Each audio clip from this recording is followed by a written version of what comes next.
Welcome back, travelers. We had words with Nico. We won't be getting any further interruptions. Last time we tried to share this story, the signal didn't hold. What followed was something unexpected. If you missed that detour, well, stay tuned till the end. But for now, it's time we tell this tale properly. No static, no glitches, no interferences. Just a man, his dog, and the shadow that followed them through the trees. This is the full story of my life-changing encounter with Bigfoot. Now get cozy, grab a snack or two, and let the tale begin. The fire crackled in the center of the clearing, throwing shadows that danced along the tree line. Trevor sat back in his worn canvas chair, boots propped up on a cooler, a half-drained beer in his calloused hand. The night was cool, stars overhead, and the kind of silence only the deep woods could offer, punctuated now and then by the hoot of an owl or the distant rustle of something too small to worry about. Across the flames sat Dale, Clay, and Jerome, old hunting buddies who knew each other well enough to pick up a conversation after 6 months like no time had passed. Clay was finishing up a story, his voice pensive, eyebrows furrowed slightly. I must have been in their stand half the day. I finally decided I better just get going since I weren't seeing anything. Started on my way back to the truck, and I hear a noise behind me. I turned to look, and at first I didn't see a thing. Then this thing stood up. Must have been about 8 feet tall, and it was covered in fur. But it wasn't no bear. Head was wrong. It stood there adjusting itself like a runner at the starting line. Bones cracking and muscles flexing under that fur. Its amber eyes focused on me, studying like it was trying to decide. I didn't shoot. Couldn't. Just ran back to the truck and peeled out of there. I've hunted my whole life. I know what a bear looks like, and this was no bear.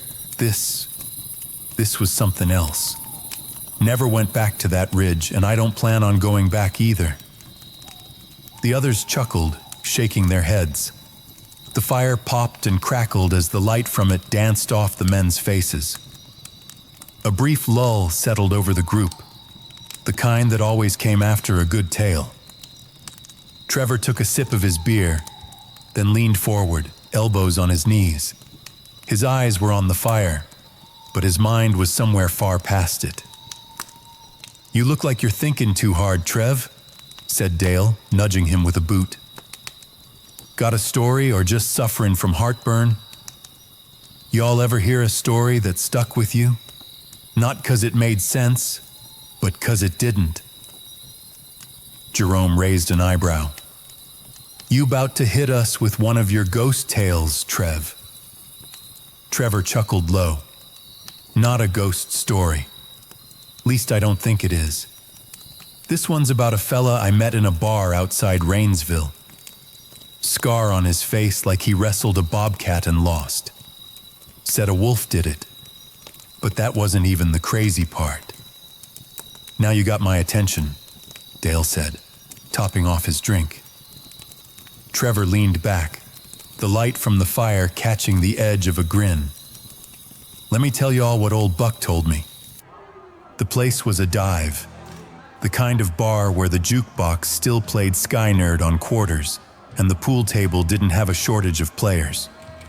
It was raining hard outside, and I was just passing through, looking for a dry roof and a stiff drink. That's when I saw him, sitting in the corner of the bar, cowboy hat low, big scar trailing from his brow to his cheek, like lightning carved across flesh. Boys were clustered around him, laughing, jabbing elbows. One of them pointed to the scar and asked, "You get that fightin' a grizzly, old man?" Buck looked up slow, took a long pull from his bottle. "Wolf," he said. "Bullshit," one of them laughed. Buck tapped the bar twice. Buy me 2 more rounds and I'll tell you the story. But I warn you, it ain't a tale for sober men. I got a few cheers, beers were ordered, and Buck started talking. And hell, boys, when I say he could spin a yarn, I mean I wanted to believe it, even when my gut told me it was crazy as a soup sandwich. I'm gonna tell it just as he did that night. I'd say that it was probably around mid-October. It was a good 2 weeks after old Bandit's passing. He wasn't just my dog, he was my buddy for over a decade. That mutt used to run ahead of me on the trails, barking at squirrels and chasing them like they owed him money. He'd sit stone still when he caught the scent of something. He could sniff out something to eat better than half the old-timers I've met. Buried him under a hickory tree out back at my place. After that, I just packed up and headed towards Flat Pine Ridge. Didn't tell a soul. Grief's like that, like fire. You can't beat it, but sometimes you can smother it if you put enough distance between you and it. When I arrived, it was just starting to get cold, and there was a bit of a bite in the wind. I parked the truck near the lake and picked a spot just shy of the tree line, close enough for a good view, far enough for decent cover. First day, I set up camp, stacked my firewood, and settled in to watch the sun sink low behind the trees. It felt peaceful, but not quiet. Not the kind of quiet you can rest in. It was the kind that hums just under your skin. You ever get that feeling like something's watching you? Not with malice, just studying you. Like the woods themselves were trying to decide if you belonged. That first night, I sat by the fire, quiet. I sat by the fire that night, nursing a tin cup of whiskey. Didn't drink much, just watched the flames twist and snap while the stars came out. No panting next to my cot, no Ole Bandit curled up at my feet. I just talked to Bandit a little, like he was still there beside me until a few tears ran down my cheek in homage to Bandit. Looked up at the stars and whispered, "You'd have loved it out here, buddy. I'm gonna miss you something fierce." Then I crawled into the tent and tried to sleep. Next morning, I grabbed my pole and headed down to the lake. It wasn't far, just a short walk through the brush. The water was still as glass, black and quiet, like it hadn't been stirred in days. Looked perfect for fishing. I cast out and waited and waited. Not even a nibble. Fished for hours. Nothing. But at times I got this feeling that eyes were on me. Had to be something in the area because the sounds of nature were not as plentiful. It was like the volume had been turned down on nature. That night I had to settle for some canned beans and bacon. Next day was more of the same. I was talking to the lake like it was ignoring me on purpose. Fish must have gone blind or vanished entirely, I said out loud. It was then, just briefly, I could have sworn I saw a face peek out from behind a tree a ways off and then disappear just as quickly as it appeared. I stood there for a while, squinting at that tree line, waiting for it to show itself again. But it never did. Just shadows and branches swaying in the breeze. Still, something in me said I wasn't alone. Not danger, just eyes, studying me. That night the wind started picking up. Trees creaked like they were trying to tell me something. It took some doing, but I finally got some sleep. Then come morning, there's a smell in the air. Wet, earthy, like moss, creek mud, and something else I couldn't quite put a finger on. I unzipped the tent, and there on the ground, 2 fresh fish laid out right at the opening, still glistening. Looked like they were just laid out like a damn offering. I stepped out slow, scanned the trees. Nothing moved. No sound but the wind in the branches. Crouched down, looked at those fish, and said, real low, Guess someone thinks I need help fishing. I cleaned the fish and packed them in some foil with a bit of seasoning I brought along. Figured I'd cook them later, maybe just before sunset. With some daylight left, I decided to stretch my legs, take a short hike to get a lay of the land. It was mostly quiet, too quiet for this deep in the woods. No birds, no squirrels, not even the wind rustling like it had been before. About 30 minutes in, I came across something strange. A line of branches snapped clean off about 6 feet up, like something tall had walked straight through and didn't care what it broke along the way. Then I saw it.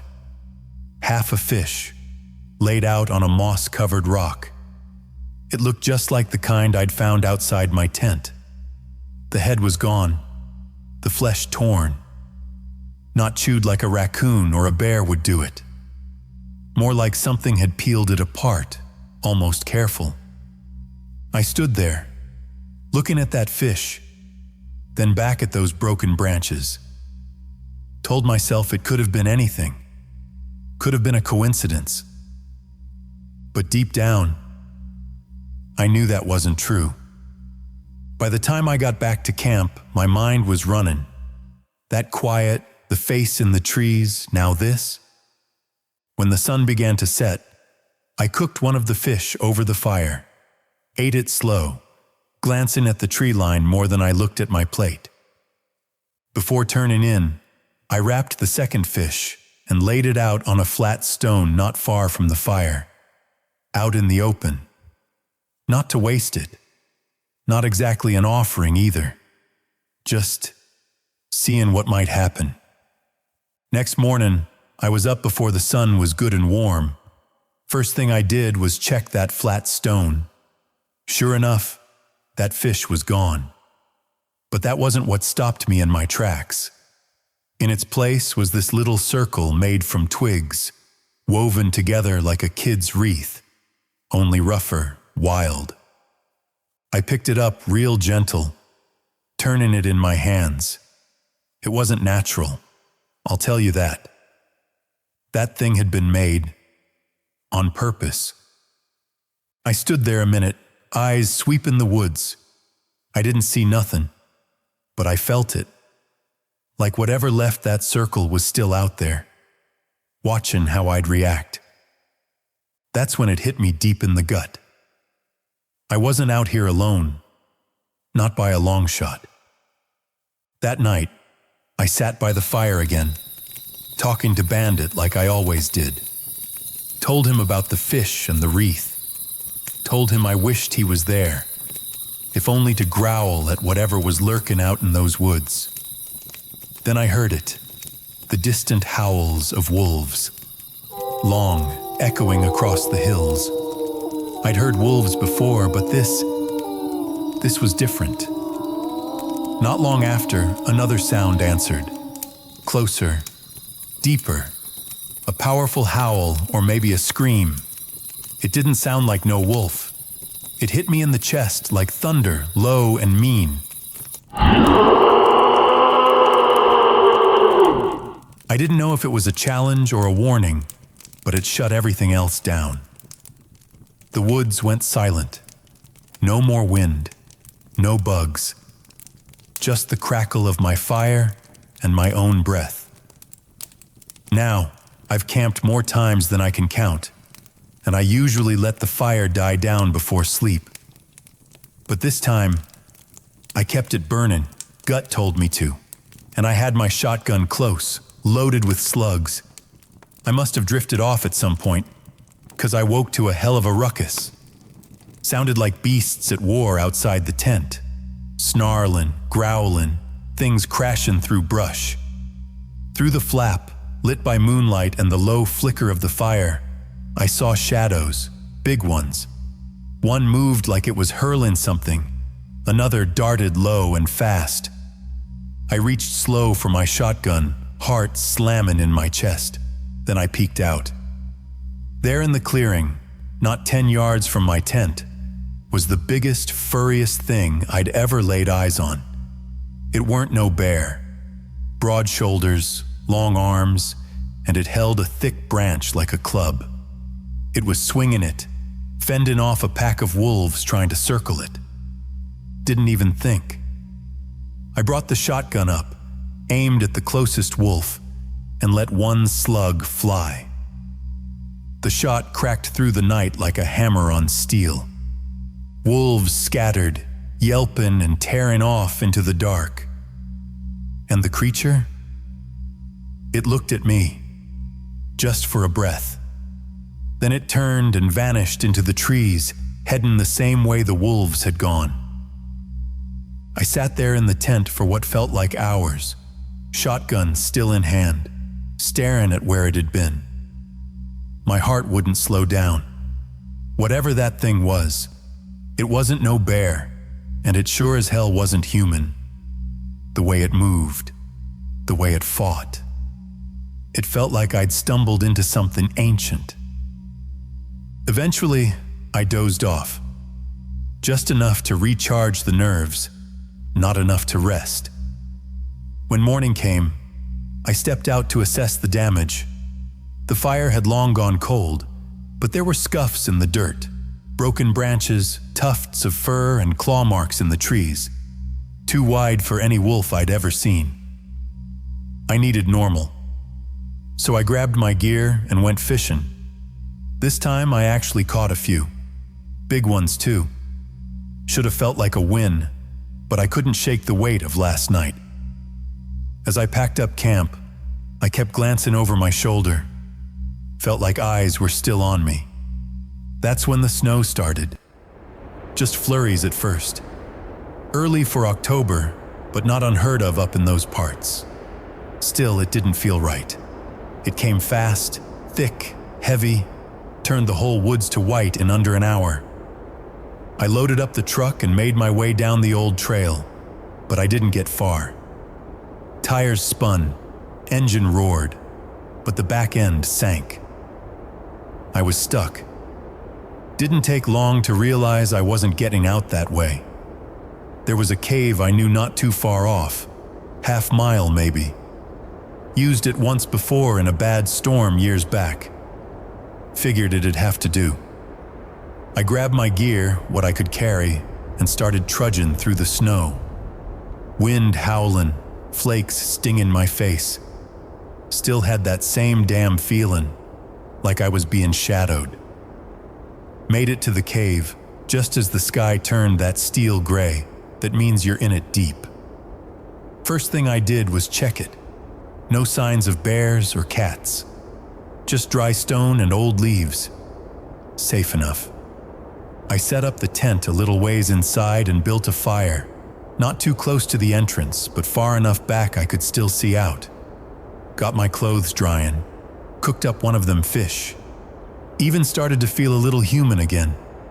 Storm was still raging outside, but in that cave it was calm. Just me, the fire, and the sound of wind echoing off stone. I laid down and let myself drift. Somewhere in the night, I heard it. Soft movement. Not sneaky, just careful. A grunt. The rustle of branches. I didn't move. Didn't breathe hard. Just stayed still. Listened. Then, nothing. Silence returned like it never left. Next thing I knew, it was morning. The fire was low but still burning. I sat up, rubbed my eyes, and opened the flap of the tent. And there he was, that same big hairy bastard, laid out across the cave, just past the fire, curled up on a bed of leaves and pine branches, big chest rising and falling slow. Like he belonged there. Like he'd done this before. And that's when it hit me. Maybe this cave wasn't just shelter. It was his. Maybe that's why it was empty. No other predator would dare squat in the den of whatever he was. Shit. Now what? It's not like we could have a sit down and talk about the situation. I stayed right where I was, in that tent, scared stiff, heart banging against my ribs. Might have sat there half the damn day, watching him through that flap like he was a bomb that hadn't decided whether to tick or explode. Eventually, nature called, and I eased out of my tent real slow, like making my way to the cave entrance with that wind lashing in my face. I let out a stream that stained the snow yellow and melted it as it landed. Didn't even grab my clothes that were hanging up to dry. Just stood there letting out a strong one. I guess when nature calls, you have no choice but to answer. By the time I retrieved my dried clothes and looked up, there he was, eyes open, watching me. Not moving, not threatening, just looking. Over the next few days, we learned each other. That storm outside didn't let up. It only got worse. Snow piled high, wind howled like a banshee. But in that cave, something strange was happening. We started to find a rhythm. Didn't speak, not really, but we made do. Gestures, head tilts, a sort of sign language. I'd offer a piece of fish, he'd take it.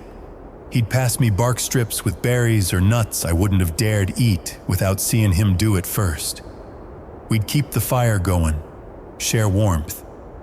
Every now and then, we'd sit a little closer. Not friends, not yet, but not strangers neither. By the third day, we were eating some venison he dragged in. Clean kill, laid at the mouth of the cave like a damn peace offering. While we sat chewing in that strange silence, we heard him again. The wolves. We both froze. Our eyes met. His brow furrowed. He made a fist and slammed it into the palm of his other hand, like a hammer striking an anvil. I didn't hesitate, did the same right back. He stood, big shoulders rolling, walked to the back of the cave and returned holding a branch thick as my leg. Then, right in front of me, he snapped it clean with his bare hands. No strain, just crack. Then he grunted low, made a sawing motion across the air with his fingers, eyes on me. I knew what he meant. I took my Bowie knife and tossed it in the dirt at his feet. He picked it up, turned that massive branch into a spear with practiced strokes, and set it next to his bed of leaves. Then he tossed the knife back to me with a nod and another grunt. Didn't need words. I knew exactly what we were getting ready for. It didn't take too long. We weren't planning on getting any sleep. We both sat waiting, me with my shotgun in hand, and him with that big-ass spear resting against his shoulder. I couldn't help but chuckle at the absurdity of its size. Looked like something meant for killing mammoths. They came like thieves in the night, low and slow. I spotted them, bodies silhouetted against the white of the snowfall. 4 of them, creeping toward the cave entrance. Big fella didn't waste a second. He let out a roar so loud it damn near burst my eardrums. Scared the hell out of me. Not 'cause I was scared, but 'cause I wasn't expecting it. Before I could gather myself, he was already in the fray. One of the wolves lunged, and he ran it clean through with that spear. Blood sprayed the cave floor. Another latched onto his forearm while the others circled. I took aim and got a shot off, slugged to the leg of the one trying to flank him, dropped it with a yelp. I moved to get a better angle, but one of them locked onto me, danced side to side, fast as lightning, and was on me before I could raise my shotgun. Claws raked my chest as it snapped inches from my face, saliva dripping onto me. I jammed the shotgun barrel between its jaws, holding it off by sheer will. To my right, I heard a yelp, a roar, and then the sickening thud of something hitting the cave wall. I managed to draw my Bowie knife and plunged it into the wolf's side. But the damn blade stuck, lodged in bone or muscle, I couldn't tell. It didn't drop, just snarled harder like it was taking me with it. My muscles were giving out. I felt the weight of it pressing me down. That's when I saw a massive hand reach past my head, right into the wolf's mouth. Fingers gripped its jaw from inside and yanked. The thing was lifted clean off me, legs kicking, eyes wide. With a grunt, the creature tore its mouth open and threw the limp carcass to the ground like it weighed nothing. He let out a primal roar. Blood steamed on the cave floor. He turned to me, chest heaving, and for the first time, I wasn't afraid of him. Not anymore. My chest was scratched all to hell, and I hadn't even noticed I'd been caught on the face. It opened me up something nasty. Hot blood running down into my collar. Big fella had a few nicks of his own. I could tell by the way he poked at a couple of them, like they were more annoying than painful. After a bit of just sitting there, both of us nursing wounds, he lumbered over to the cave entrance, scooped up a handful of snow, and packed it onto a deep gash in his side. Then, without a sound, he left. Wasn't long before he came back. In one hand, he held something, a kind of poultice, bundled up in bark and packed with crushed leaves and what looked like wet moss. He walked right up to me, crouched, and made a gesture toward my chest. Then he pointed to himself and to a spot on his own arm where he'd already applied the stuff. Didn't say a word, didn't have to. He was telling me to do the same. So I did. We spent the next couple days in that cave, healing up, resting, and eating what little we had left. The storm started to ease. Winds died down, and the snow slowed to lazy flakes that barely touched the ground. Quiet returned, but not the uneasy kind from before.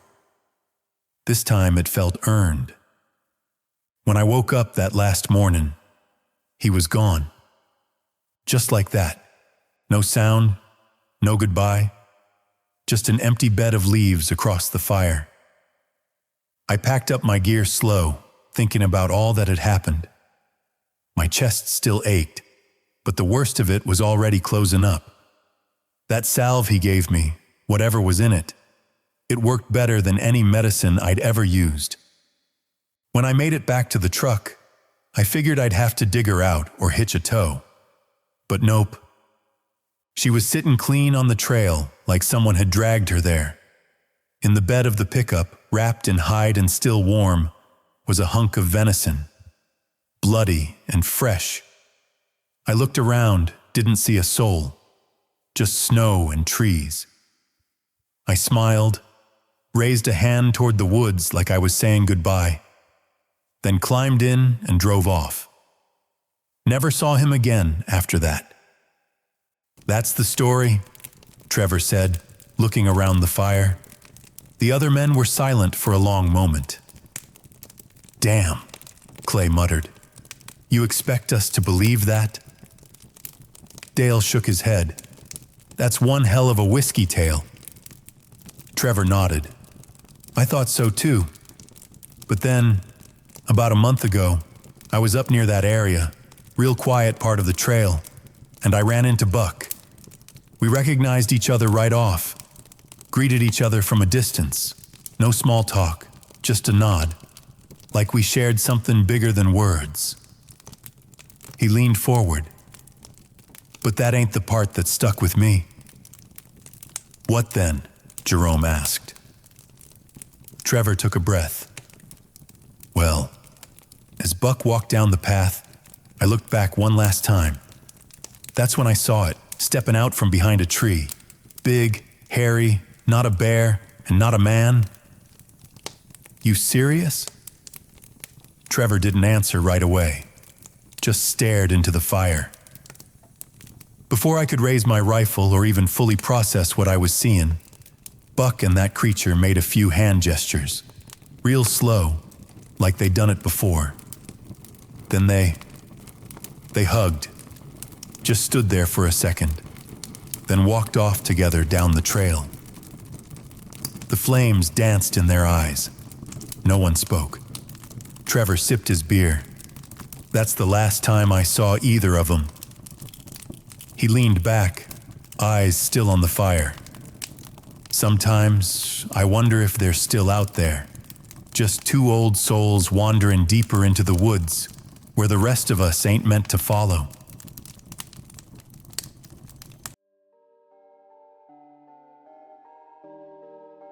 There.